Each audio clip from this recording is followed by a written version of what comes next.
Hi, this is Landon Taylor, Founder and Chief Vision Officer for the Wealth Triangle. And in this video, we're going to help awaken the warrior that's within you.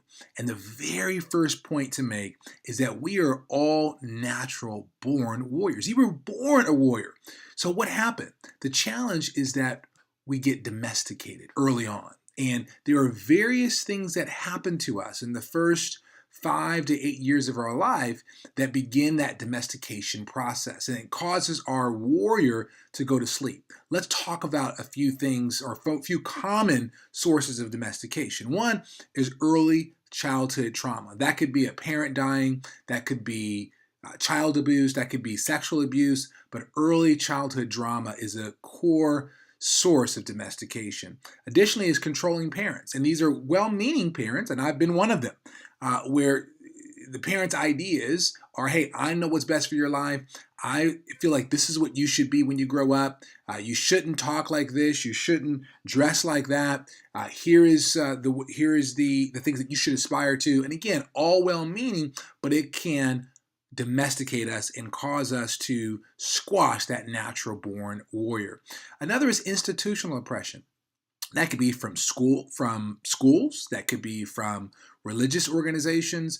Again, there's a lot of great that comes out of what happens with schools and with religious institutions, but in some cases, if it's unhealthy, that can make our warrior go to sleep. And then, of course, other people's fears. Just because it didn't work out for another individual, they can oftentimes, out of their own fear, really put that fear onto us. And again, that causes our warrior to go to sleep. And I'd love to get personal with you and share a little bit of history on me and how the domestication process kind of put my warrior to sleep.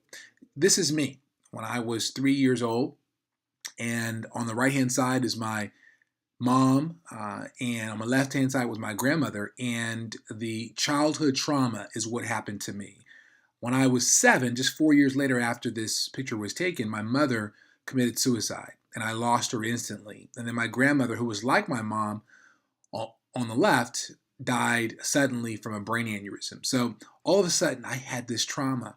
And what I did in response to that trauma, it was kind of odd. I actually responded by having this notion that becoming a super achiever and going out and becoming wealthy by being a multimillionaire, that was going to solve the pain and the depths of the hole and the loneliness that was in my heart. And so the natural warrior that could have sprung up was squashed, and it was replaced with a false sense of protection, a false sense of solving for my pain. And I told my father, I never forget it, that I was going to go out and become a multimillionaire at all costs. And I'll just give you a little bit of history for me. After I went away to college and came back from college and started in my work career, I went after achieving that goal that I told my father that I would accomplish of becoming a multimillionaire.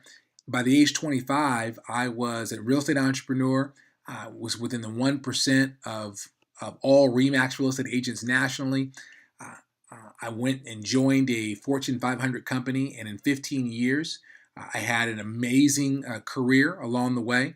I was promoted 6 times in that period of time, finally reaching the position of division president. And I was appointed to the board of the directors for its largest subsidiary. I was the president of the Homeownership Foundation, the president of the New Market Venture Fund.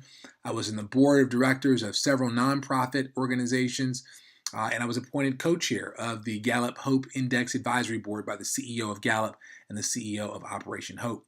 But one of the things that I realized after going through all that is, even though I had all of the trappings of success, right, the big corner office at the corporate headquarters, I flew on the corporate jet with the CEO on a regular basis. I had a luxury condo that I owned in Puerto Vallarta. I had all the trappings of success. But what I realized is that I was not living my truth.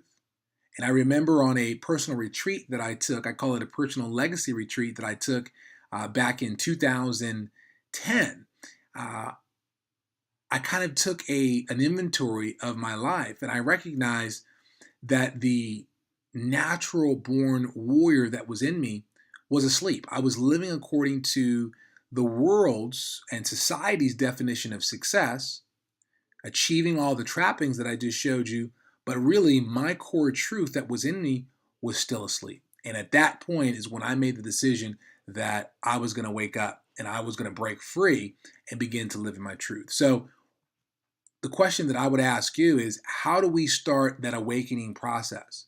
Well, we start by asking ourselves some self-assessment questions. And Socrates, one of the great philosophers, I think he said it best, is when he said that to know thyself is the beginning of wisdom. And this is what I needed to do, and this is what I began to do on that personal retreat. And so my encouragement to you is to begin answering the same self-assessment questions that I answered along the way, probably on the last 3 years of my journey before making a decision to step fully into my truth. And here are a few of those questions. So number one, how often do you feel influenced or controlled by what other people think of you? Do you have a dream career that you've always wanted to explore, but you're too afraid of what others might think if you pursue it? How often do you find yourself worried about the future or dwelling on the past? What's the activity that when you do it, you totally lose track of time? That's probably the things that you should be focused on and doing. Do you feel trapped in a job or career that is not your passion? That's what I was feeling. Have you achieved numerous goals, yet you still find yourself feeling unfulfilled inside? Once again, that one was really haunting me. Or look at this one. If you knew you could not fail, what would be the one thing you would try? Are you in one or more relationship where you place a lower priority on your own needs while being excessively preoccupied with the needs of others? That's what we call a dysfunctional relationship. Do you have debt? If so, is it large enough to prevent you from pursuing the career or business or lifestyle that you feel called to pursue? Does your debt make you submit to the influence or requirements of others? Is your physical health and visual appearance of your body fully supporting you as you seek to achieve your most important goals and desires? Do you have a desire to grow beyond where you are spiritually? If so, how do you envision the spiritual growth expanding in the future? And then finally, number 12, are you in one or more relationships that no longer serve you, yet you remain in that relationship or relationships because you don't want to hurt the feelings of other people? These are the 12 self-assessment questions that if you answer, you'll begin to wake up and begin this discovery process that will begin to reveal your truth. And so what I would say at this point is, once you've concluded that, we want to welcome you to a new level of consciousness. You're now stepping entirely into a new view, a new opportunity, and you're now positioned to start fighting against the 7 deadly shackles and starting to set your pathway towards discovering your truth. And so now I would say it's your time. Take that first bold step into your new reality. Start living your truth.